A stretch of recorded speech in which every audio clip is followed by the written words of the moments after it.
Objective 1, to have a general understanding of the components that make up the cardiovascular system. So we're really going to spend some time here looking at the structure of the heart, and we'll talk a little bit loosely about the function.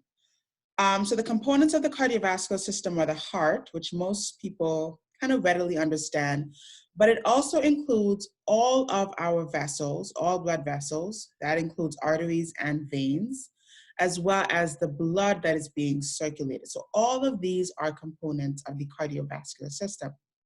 Now, the main functions are basically transporting of substances. That includes oxygen and nutrients, waste products, right? Remember, cellular respiration is a process of using oxygen to make ATP, but also as a part of cellular respiration, there are byproducts or waste products, carbon dioxide being the most important one, that need to be eliminated from the body as well as any toxic substances that are detoxified in the liver and kidneys. Those need to be eliminated as well.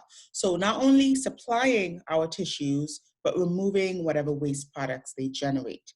And then also hormonal, immune cells, clotting protein, circulation.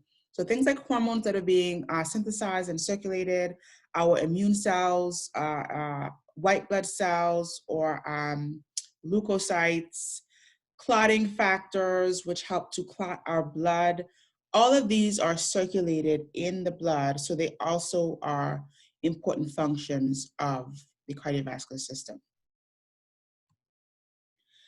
Let's look at the structures that are involved in the heart, and it's really important for us to understand the layout of the heart as we go on to speak about the physiology, right? Understanding the four chambers, because that's going to help us understand how these four chambers work.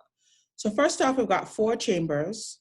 We've got two larger ventricles, which are inferiorly located, two smaller atria, which are located on top of the heart, so to speak. The atria are going to be filling chambers, meaning that the atria are going to be accepting or receiving blood from those vessels that are bringing blood back to the heart. In this little image here, we can see this little demonstration here. We can see that blood is being moved from the atria down into the ventricles. And then from the ventricles, blood is going to be moved into these vessels that are exiting the heart. So the atria are the receiving chambers, while the ventricles are the pumping chambers. And as we can see, the ventricles have a much thicker wall, particularly the left ventricle, and we'll talk about why, but that is indicating to us that the ventricles are going to be pumping against more resistance than the atria do. We've also got some of the main vessels here, right, on top of the heart. This is actually called the base of the heart. And the main vessels located here are the vena cava, specifically the superior vena cava and the inferior vena cava located here. These are the main veins, the largest veins of the body, and they are bringing most of the deoxygenated blood from our peripheral circulation back to the right side of the heart. And so we can see they're shown here in blue, indicating that they're carrying deoxygenated blood. We've also got the aorta. The aorta is the main or largest elastic artery in our body. It's coming right out of the left ventricle. So this is the left ventricle. This is the connection to the aorta located behind this vein here. And that is eventually going to branch off into some other arteries, but mainly supplying all of the oxygenated blood that's going to our body, to all parts of the body.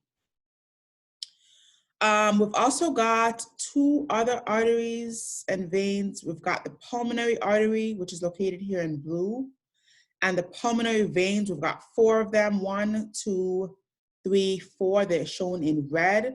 Now the pulmonary artery and veins are often confused because while they're carrying deoxygenated blood, they're actually called an artery in the case of this vessel. So it's carrying deoxygenated blood, it's shown in blue, but it's actually called the pulmonary artery. And that's because it's taking blood to the lungs. So it's named with respect to the lungs, and this is one of the only areas in the body where we have an artery carrying deoxygenated blood. Likewise, the pulmonary veins, although they are carrying oxygenated blood, this is the only area of the body that we see a vein carrying oxygenated blood, and that's because it's leaving the lungs and it's going back to the heart with that fresh oxygenated blood from the heart. We've also got valves. So we have valves that are communicating in between chambers. We call these atrioventricular valves because they sit between the atria and the ventricle. We've got two AV valves. On the right side, the AV valve is called the tricuspid valve. On the left side of the heart, this AV valve is called the bicuspid valve. And that is bridging the communication or regulating the communication between the atria and the ventricle. Then we've got semilunar valves, which are separating the ventricles and the vessel that is exiting the heart. So on the right side of the heart, we've got the pulmonary semilunar valve, which separates the right ventricle from the pulmonary artery. On the left side of the heart, we've got the aortic semilunar valve, and that is separating the left ventricle from the aorta, that main artery. Oops. And so just to kind of understand the flow here, blood is being pumped from the heart out to all of our tissues. That is freshly oxygenated blood. It leaves the left ventricle, goes into the aorta, goes to all of our tissues, goes into the venous system and makes its way back to the right side of the heart via the venous system. From there, it is moved into the right ventricle, and then it goes into the pulmonary artery, which goes to the lungs, okay? So that's the general circulation of blood, and that underscores the function of the heart. The heart is nothing but a pump that is serving the purpose of moving this blood either to the body or to the lungs to be deoxygenated in our tissues or reoxygenated in the lungs. Okay, and that's kind of the overview of the main structures and the main function. And this will make a little bit more sense as we kind of go on here. So here's a drawing, and I'll post this drawing separately with the recording. So it's okay if you can't write all of this down now, but this is an overview of what the circulation looks like. So we have our chambers here, and I like to represent the chambers as these four kind of squares here. Although this is not how they appear anatomically, this is an easy, logical way of showing how they communicate with one another. So from left atrium to left ventricle, remember we've got a valve separating these two chambers. Then we enter the aorta, which is the main elastic artery. And then all of this blood goes out to all of our capillaries. So the brain, the liver, the GI system, fingers, toes, our hands and legs, arms and legs. And then the blood will be deoxygenated as oxygen moves from the vasculature into the tissues, and then carbon dioxide is moved from the tissues into the vasculature. And so the deoxygenated blood returns to the veins and makes its way back to the heart. It's going to enter the right side of the heart into the right atrium. It's going to make its way into the right ventricle across the second AV valve here. And then from the right ventricle, it's going to make its way out into the pulmonary artery to the lungs, where it is reoxygenated. Remember, the lungs function to oxygenate our blood as we breathe in fresh oxygen from the environment. That is exchanged for carbon dioxide. So carbon dioxide is breathed out, oxygen is breathed in, so there's that exchange happening again. And then we've got freshly oxygenated blood making its way via the pulmonary veins back into the left atrium. And although I'm showing one big vein here, remember this is 4 different pulmonary veins that are coming back into the left atrium. So we can speak about 2 different circulations happening here. The systemic circulation, which is involving the exchange at the level of the capillaries of our body. And then the pulmonary circulation is involving the exchange at the level of the lungs, okay? And so both of these, separate circulations are what comprise the entire cardiovascular system.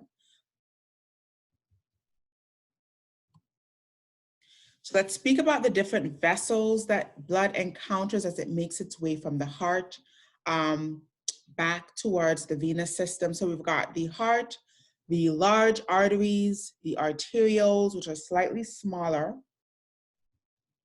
Then we get to the capillaries, which are out in the peripheral tissues.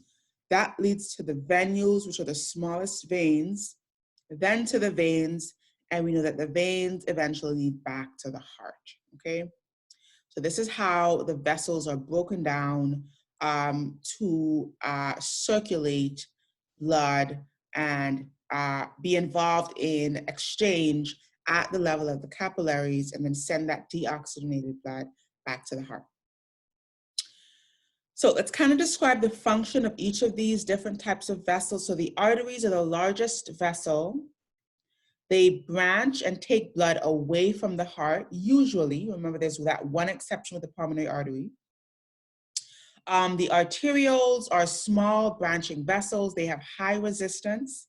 And as we get into the later parts of the cardiovascular system, which will likely be next semester, we have different features of these different vessels. So the arterioles have high resistance because they have a lot of muscle in the wall. That's going to be really important for maintaining the equal flow throughout different parts of the body. Capillaries are much smaller vessels. They are the site of exchange between the blood and the tissue. And as you should be imagining, there's a very thin wall. So there's a very thin barrier to this exchange. And so capillaries are very, very tiny to allow for that exchange of oxygen and carbon dioxide. Venules are, again, very, very small converging vessels. Venules are almost the size of capillaries. So they're the smallest veins we have in our body. And then that leads us to veins, which are relatively large, and that is in terms of their diameter. So the venous system holds a lot of blood because veins are really large, and they are converging blood back to the heart. Once again, veins have some unique features that we don't see in arteries. For example, veins have to move against gravity. So think about the veins in your legs that are bringing blood from the lower extremities back to the heart. They have to move against gravity. So we're going to see things like valves that prevent backflow of blood in the veins, and we don't see valve, in any of the other parts of the vasculature. This is a closed system. So we want to point out here that this is not open to the external environment. The vessels, our capillaries, arteries, veins, venules are closed. So the blood is circulating continuously within these vessels, and it is not at any point exposed to the external environment.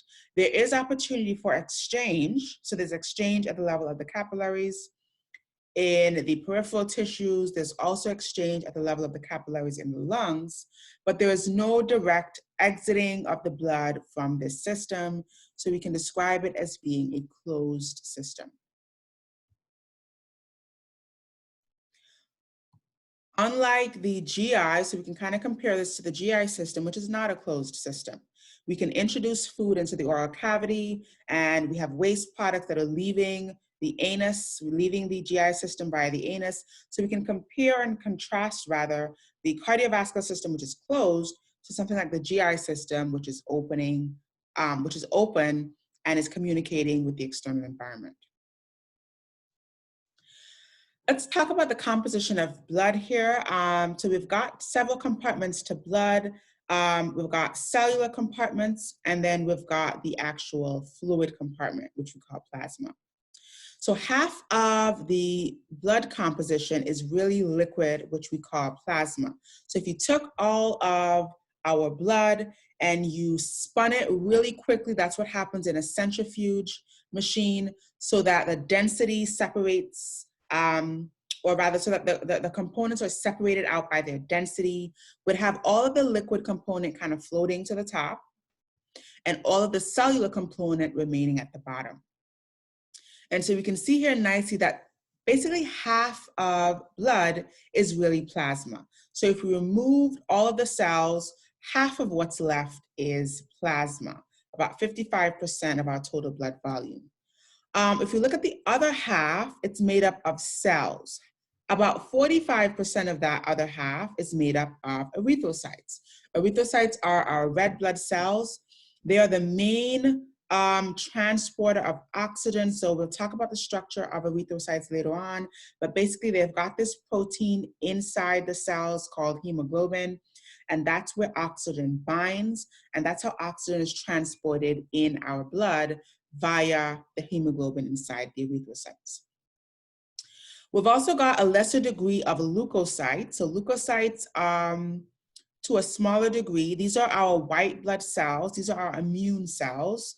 And these help to defend the body against pathogens. We've got many different types of leukocytes. We'll talk about the exact types later on, but these are basically playing an immune role in defending the body, fighting off viruses, bacteria, other pathogens that may be in our blood. We also want to look at platelets. So platelets are also involved in this less than 1%. And these are cellular fragments. So they're not actually cells themselves, but the way that platelets, develop is we have one large cell called a thrombocyte, and that actually breaks down or fragments into some smaller components, and those are what form our clotting factors or platelets. And they help to repair any injury in vessels. Remember, vessels should be a closed system, but if you injure a vessel, if you rupture a vessel, if you're bleeding, platelets can come and aggregate at the site of that injury and help to heal that opening by clotting together and kind of patching up that injury. So platelets are also another really important component in our blood volume in blood. And then the volume or the liquid component, plasma, is really just made of fluid and solutes. So basically the watery component of blood, which is our extracellular fluid compartment, so lots of water essentially, and then the solutes that are dissolved in that water, so things like sodium, potassium, calcium, chloride, bicarbonate also dissolved in our plasma as well. We've also got some proteins here, such as albumin, which are helping other important functions that we'll talk about later on. So this is the component, these are the components of our blood, mainly liquid, and then mainly erythrocytes or red blood cells.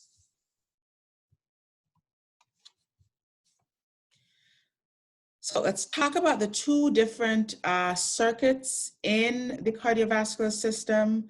We've got the pulmonary circulation that I kind of spoke about earlier. This is supplied by the right side of the heart.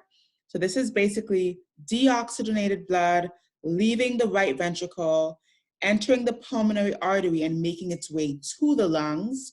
In the lungs, it's going to be reoxygenated. And then there are pulmonary veins that are leaving the lungs and communicating back to the heart. So those components are what make up the pulmonary circulation.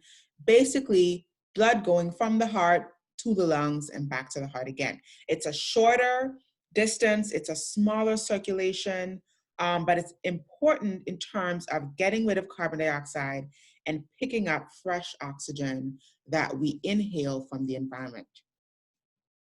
The second larger circuit here is the systemic circuit or systemic circulation, and that is going to be much larger as we would imagine. This is blood leaving the left side of the heart, going all the way out to our peripheral tissues. So it's going to go to the brain, it's going to go to our upper extremities, to the core, our abdomen, the GI system, our lower extremities. So it's going to have a much longer distance to travel than the shorter distance that we see in the pulmonary circulation. And then all of that blood is going to be involved in exchange at the level of the tissues, right, the capillaries, and then that deoxygenated blood, which has carbon dioxide, can make its way back to the heart. And the reason that it has to come back to the heart is because it's now lost the force, right? Remember, blood is being pumped out of the heart, it's sent moving through the entire systemic circulation. And to get it to go into the lungs, it's going to have to come back to the heart temporarily, the right side of the heart specifically. And then it's going to have to be pumped out of the right ventricle once again, and then sent towards the lungs. And so we can describe two types of flow through the cardiovascular system. There's series flow, which is the entire circulation. But within that series flow, we also have parallel flow, which is just the systemic circulation or just the pulmonary circulation.